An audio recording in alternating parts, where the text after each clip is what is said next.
What's up, fam? This is me here with another Godforge video, and today we have, let's see, a little over 1,020 summons. Now, of course, I'm gonna pull all these bad boys today, and we'll see how many legendaries we get, and afterwards I'll cut back in, and then I'll do kind of like a ranking of the legendaries that we pull. I'd imagine with this many we'll get some, but again, there is no pity system with this mini quest. However, I can't really think of anyone that I would want to change out my Vivian for. Definitely locked in on Excalibur, 1,000%, and also Unyielding Trickster. Getting the immortality for 2 turns is pretty massive, and that'd be good for basically any character, whether it's a damage dealer, support, whatever.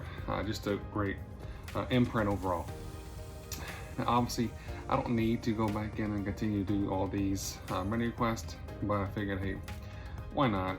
I'm not in here a lot like I was previously, right? Trying to get up to that 55,000. But like I said, I can't think of anyone that I'd want to change Vivian for, but what I'll do is I'll go in afterwards, like I said, and kind of rank the heroes, and let's just see, how many we can get with just over 1,000 pulls to go. Okay, 1 rare there, and paying some rare tax. Definitely seen a lot of people paying rare taxes with this these pulls, obviously because of not having a pity system in place. Okay, there has been a lot of great resources come out. Ooh, Metzley, man. Metzley is also really good. When they did more of a reveal of her kit in the more recent video, she does have that revive. She brings some buffs, and she also has that 20% speed in all battles, which is pretty massive. All right, so I am getting up there in years, so I need to actually write these names down so I don't forget who I actually pulled. All right, so first one, Metzley, and we're only, let's see, 40 pulls in, so hey, pretty good. I definitely can't complain about the rates I've had. I've pulled Metzley before, I've pulled Sun Wukong before, I've had Anu, and then Heimdall, and then Vivian, so I've definitely been pretty lucky with my pulls. And yes, I did pay the $10 to get the extra pulls every day, but still, my luck overall has been pretty well. And back to another rare tax. I would say that Metzley was definitely, it was very debatable once I found out her full kit. It's like, man, do I want to go back to her? Because that revive is great. But again, I think I'm still going to stay locked in with Vivian because she also has a speed in arena, which typically in these type of games, arenas, as the more you play in those, like you get good rewards and such to help progress your account. But again, with a lot of these legendaries, doesn't seem like any of them are pretty bad. Like if you're used to raid, there's a lot of legendary champions, and a lot of them are just straight garbage or worse than epic, some of them worse than rares. So I don't think that'll be the case in Godforge. Now I'm sure not all of these legendaries are S tier, right? There's been several videos of people going and ranking all the legendary characters that we know in the kit so far. I think Ragewood has done one, Charlemagne has done one. So there's definitely a lot of great resources out there, so I'm not going to kind of redo what they did, but I will just kind of go on and rank, just for fun, the legendary characters that we pulled today. Man, so here we go on that streak. Got all the blues, singing the blues. Osiris. And I would say, like, some of these arts on these, like C-Refs, I'm probably saying that wrong, but man, just the artwork on these look really, really, really awesome.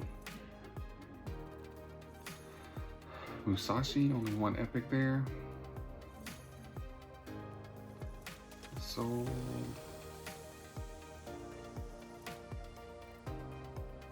I was actually watching the monetization video that Fateless recently put out. I'd recommend watching that as well, kind of talking about what they're kind of, hold pause there for a second. Ares, Ares. I'm gonna write Ares down. Ares is what it seems like probably the best damage dealer that we're going to have in this game. I want to say he brings in crit damage in arena battles. Man, he looks like he's going to smack really, really hard. So if you are going for a damage dealer, I would say the two that I would pick would be either Ares or Sun Wukong, hands down. I think everyone else kind of, you know, maybe close to those two, but that would personally be my choice. But man, Ares, again, you know, do what's best for your account. I'm going in with a support, but if you want to pick a damage dealer, you know, the point of this is to have fun, right? Not necessarily do what some people might say is the best strategy, but you know, just like I said, just have fun. But anyways, going back to that monetization video, I'm just glad to hear that they're going to be doing a lot of trial things, right? Where we're going to implement this and see how it works out with the customer base, and then take surveys to kind of see, you know, what's the feedback we're getting from the customers, and basically try to give the community kind of what we want, right? And again, understand at the end of the day, they are a business. They have to make money, because if they're not making money, then this game is out, and then we're all kind of, you know, sad at that point. But very interesting to see all the stuff that they are talking about, and just glad to hear that they're not going to be super predatory like some of the other games in this genre are. Here we are, back to all the blues, singing the blues again. I won't start off with song with you guys. I won't put you through that torture. Man, bunch of blues already. So we're about, let's see, 50, over 400 pulls in. And actually no, almost, man, I can't do math today. I think I had 1,020.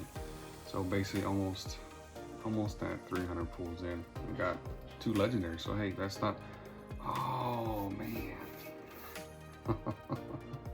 Heimdall.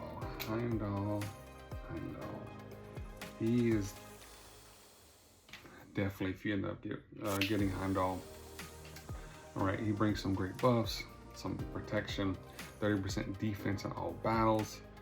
Definitely an excellent character to go into, and I think a lot of people are kind of picking him as their favorite going into the early access. I would say of the legendary pools, in my opinion, Heimdall, Metzli, and Vivian are the top 3 for me, hands down. But again, that's kind of my opinion and how I want to start off with the game. Man, and he looks phenomenal, right? Love the artwork on what they're doing so far. Can't wait to see the artwork in the game. Now we're going back to the rare taxes.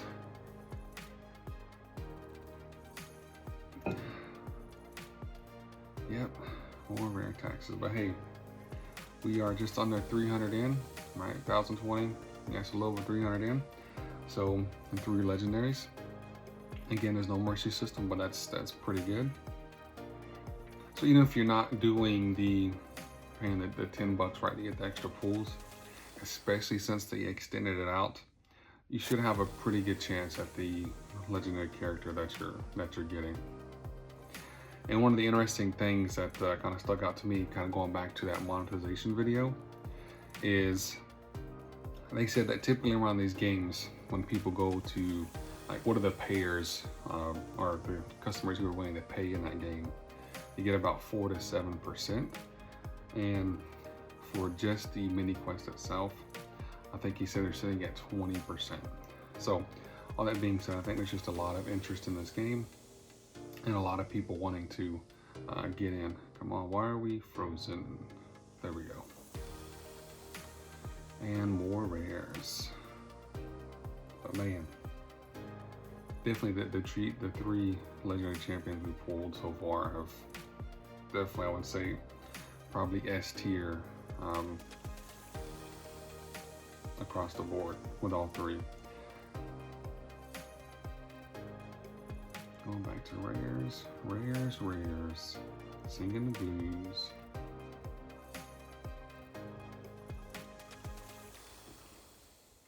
coming up on 600. One more. Definitely. I do love the overall, take on mythology here, but some of these names I'm not even going to try to attempt, because I would just straight up, Dracula. Nice. Definitely one of my favorite books of all time is Bram Stoker's Dracula. And the movie's pretty good too. But man, he can do a lot when it comes to bleed, right, which is like a damage over time scenario. And I think Odd One Gaming is going for him just because of the culture thing and from his region, which I think is awesome. Again, kind of going for what you want, not necessarily what people are saying is the best way to go. But I don't recall other than that a whole lot of his kit. I got his name down, so but so far of the picks, or what I would pick of what we've gotten, I would definitely put Dracula after those. But again, I'll have to go back in and kind of look at their kits again just to make sure I'm not missing something, right? And again, another thing to note is we're not sure all the game mechanics, like when it comes to PvE, how the boss is set up, which bosses can take damage over time, which ones cannot, how effective it will be in different areas of the game. So until all that fully comes out, someone like a Dracula could move up from, say, if he was previously ranked as A tier, he could be moved up to an S tier, right? Just based on the inner workings and the mechanics of the game itself. So again, when I go to rank all these legendaries, Sun Wukong, man, and I will say those, Sun Wukong has definitely been showing up in a lot of games of in this genre, definitely in Raid, Dragonair, and of all the different kind of visualizations of him in each of these games. So far, I think, again, what I can tell is not seeing a lot of the gameplay with him, I think Godforge has definitely nailed it the best. Again, my opinion here. So up to 5 legendaries, man. And we're almost halfway done here. We got 5, so again, I really can't complain about the pull rates here, and even though there's no mercy system, right? And I believe they said that the rates are similar to Raid as it is now.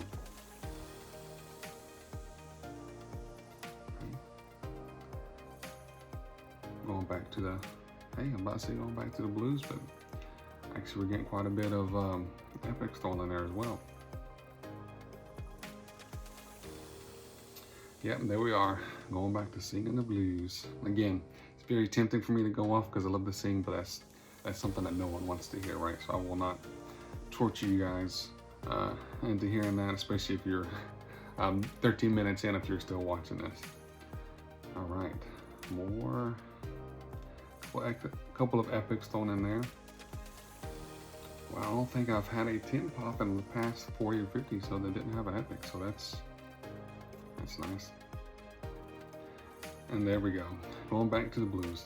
And also nice that they're starting the game off, I think, with a little over 200, around 200 characters, which is great because there's, they have an 18-month roadmap of where they're going with the game. So it's great that they're not coming out with, say, 20 or 30 characters, and then by the time they implement some of these additions to the game or expansions or updates, whatever, that we're sitting there just waiting on the next character to show up. Right, that's one of the most frustrating things about King Arthur. And I say it's going away. That was an awesome game, but I think we're just a little too generous with their pull rates, and it's not fun when you sit there and get all the characters pretty easily. Then you can pretty much master most of the content of the game. But here we are. I think Godforge definitely has a much better plan in place. I don't think we'll run into that scenarios because, like I said, starting out the game with 200 characters is pretty massive, especially for a studio that's kind of newly put together, and this is their first game that they're coming out with. All right, going back to some rare taxes here.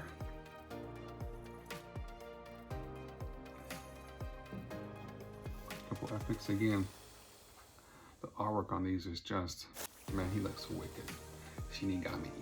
Not sure what all he can do, but hey, Brynhild. Definitely love the artwork here on these characters. Going back to Singing the Blues. Over 300 left to go.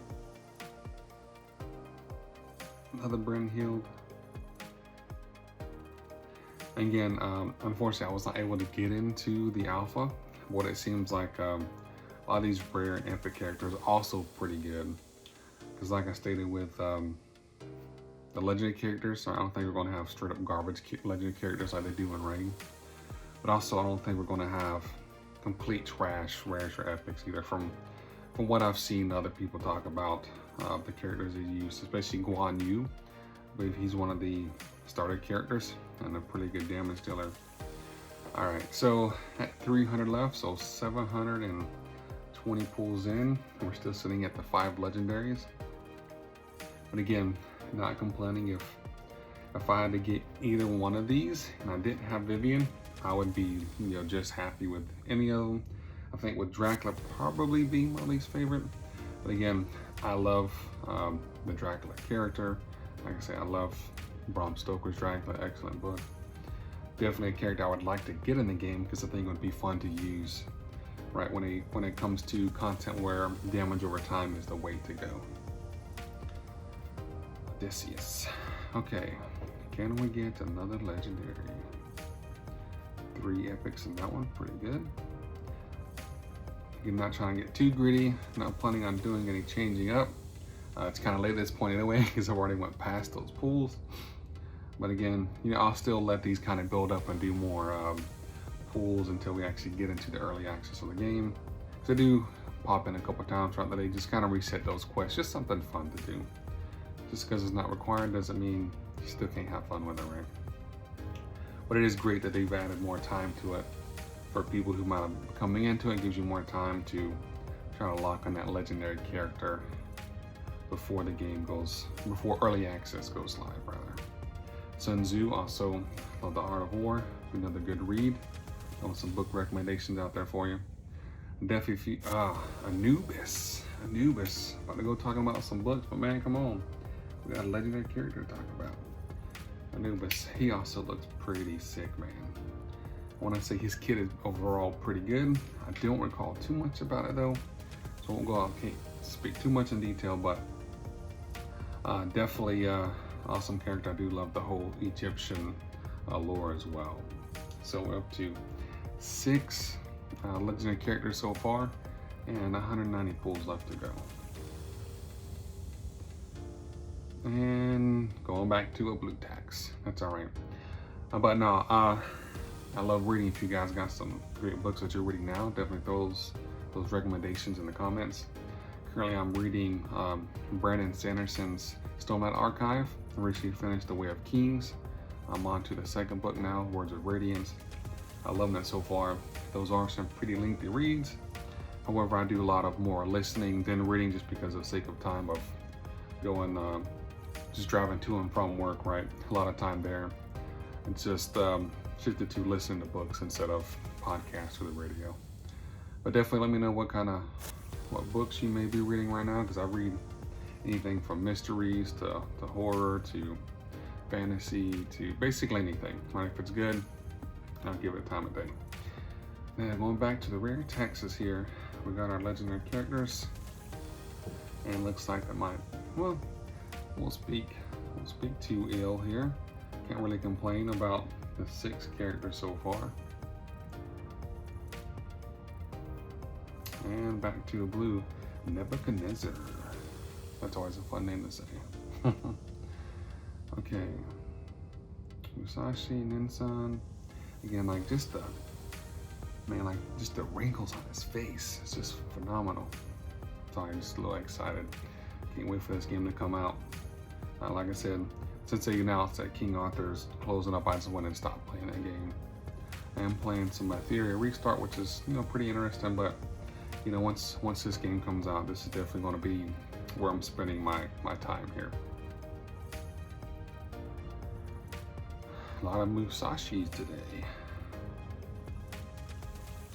Come on, can we get one more? Just one more legendary.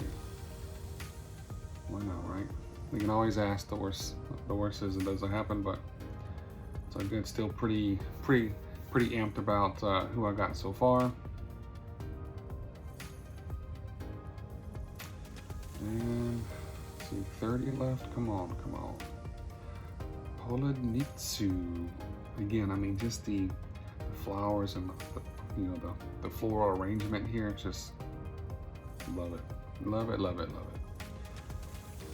Nebuchadnezzar. Come on. 10 left. All right, we got a rare text, so maybe last 10 will be the luck that we need. What we got? Come on. Well, that's all right. Can't really complain. Yes, I want to leave. Ooh, boss alert. Hunt the dragon. I'll definitely, when Rams is up here, I have to go in and go after Fafnir. Again, not really needed, but still kind of fun. So look on my list here, because I'm not as young as I once was, right? So we pulled Metzli, Eris, Sun Wukong, Heimdall, Dracula, and Anubis. So I'll come back at you guys. I'll look at the kits and kind of just do a rundown of who I'd kind of rank in order of picking these champions going into the game. And again, I'm taking kind of more of a general approach to this. Right, obviously, Ares, if you're looking at, hey, I just solely want to focus on Arena, then hey, by all means, Ares is the way to go. But again, I'll discuss that when I go look at their kits, and I'll come back at you to kind of give my thoughts on how I'd rank them. All right, come back in here to go over the champions that we pulled, and big surprise, I'm putting Heimdall as number 1. A couple reasons, right? It's at 30% defense in arena battles, which is great. Because again, like a lot of these types of games, I'm sure getting progression in arena will get you a lot of rewards and probably some type of boost throughout the for other areas of the game, similar to like raid and their and kind of ranking up your great hall there. But also, he's placing retaliate and intercept on all allies, so basically they can counterattack. And basically, instead of someone taking the damage, Heimdall will take that damage as well with that intercept. And then his ultimate here is he's placing defense up and a shield and protect. So basically it's going to be hard to kill the team when Heimdall is on there, especially if you're looking at it from arena stance. And you're taking advantage of that 34% defense, sort of getting that defense up, that shield and protect, basically making the entire team more tanky. But also what's great about this A1 is that you get a chance to transfer random debuff from this hero to the target. And then with his passive, all allies under buff, any buff, has a 50% chance to reflect any debuff received. So this is obviously be great in the arena, but also great in all areas of the game where you're going to have the enemy, whether it be PvP or PvE, trying to land debuffs on your team. Great to just throw those back on the team. Now, secondly, Metzli here, and the reason I put her number 2 is she's not bringing as many buffs as Heimdall, but she is bringing a revive, which is great. And then that 20% speed in all battles is pretty huge. But she is on her core, removing 2 random disables and 2 random debuffs. So if your team is CC'd, or if they also have, a type of debuff like say bleed, for example, then she's going to be removing that as well and giving them resistance up too. And she does attack one enemy on her A1, where she's doing pretty good amount of attack, and she's restoring 10% of the destroyed HP of the ally with the most destroyed HP, which restoring destroyed HP can be a buff that is underrated in these types of games.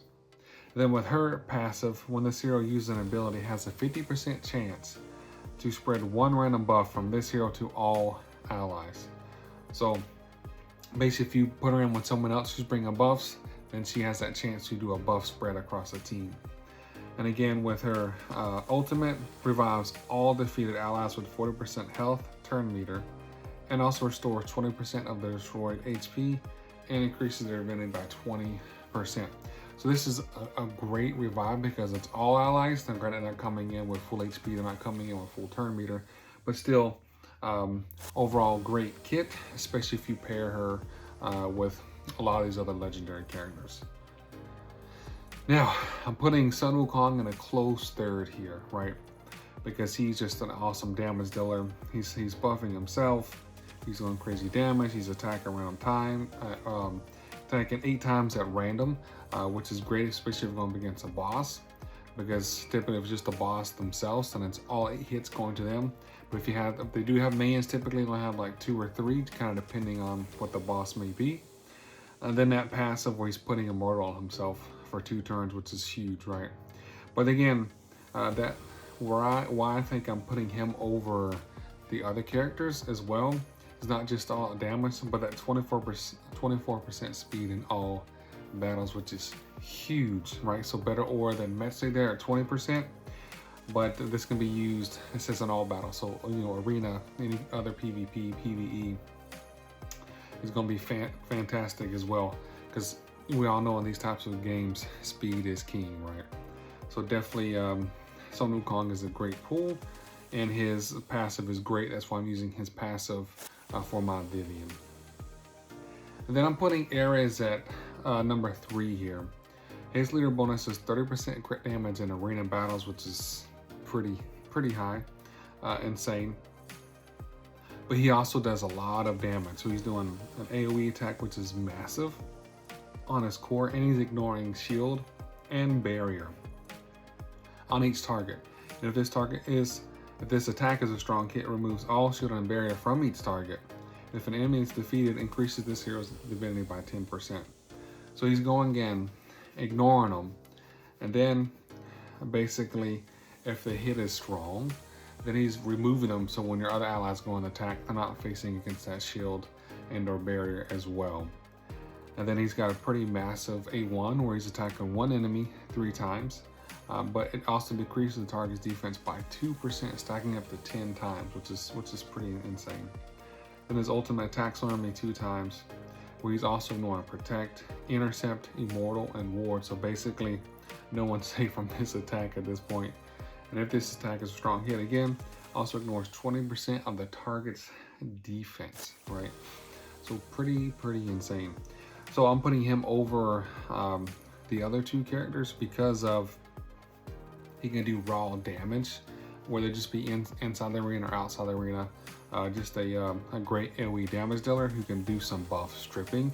Now granted, it's not all buffs, but still, I think he's a far cry better over the other 2, speaking of more general and broad terms. The next I'm putting in Dracula. I like he's got the bleed here. I like the synergy with the character itself, applying this bleed. But then just compared to his core and his ultimate, to where basically in his ultimate he's attacking all enemies 4 times, right, with 3% HP plus 50% attack. So obviously you want to build him with a bunch of HP. Then before attacking, consumes all stacks of bleed on each target and increases the damage by 8% per stack. So if you stack up a bunch of bleeds, he's basically doing like an instant activation, which could be a lot of damage. And then his passive, at the start of enemy's turn, their underbleed increases the damage of this hero's next attack by 10%, which is going to be underbleed because he's putting bleed on all enemies with his core, but also he's attacking one enemy with, you know, good multipliers as well. And you can stack up to 100% chance to place 1 stack of bleed, right? And then heal 5% HP this hero if the target is under a bleed. So as he's doing damage, he's also healing himself.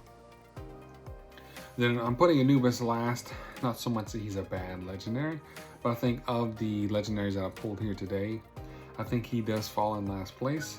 He does have a great aura at 24% HP in all battles, which is definitely great starting out because you're not going to have, you know, the best gear and whatnot in the game. And he does some pretty good damage, right? He's putting up some corrupt and initiative down. One great thing about his ultimate is if he's below HP, he heals himself 30% of the damage inflicted. But if he's above 50% HP, he places a barrier for 30% of the damage inflicted instead. So basically he's got some kind of built-in survivability mechanics. he does have a pretty decent AoE, where he's 13% of max HP, which could be a massive hit, especially if you're taking advantage of the aura and you build him with a lot of HP as well. Well, again, out of the 1,020, we went up with 6 legendaries, not too bad. I think we really got some great ones. If I had to pick either one of these, I would be happy if I were to be quote unquote stuck with any of them. But again, like I said earlier in the video, I don't think we're going to be dealing with a lot of just straight up garbage legendaries like there are in some of these other games. Well, thanks for sticking to the end, and let me know who you're shooting for or what kind of combos that you're trying to work or to get while we wait for the early access to release. Thanks for stopping by.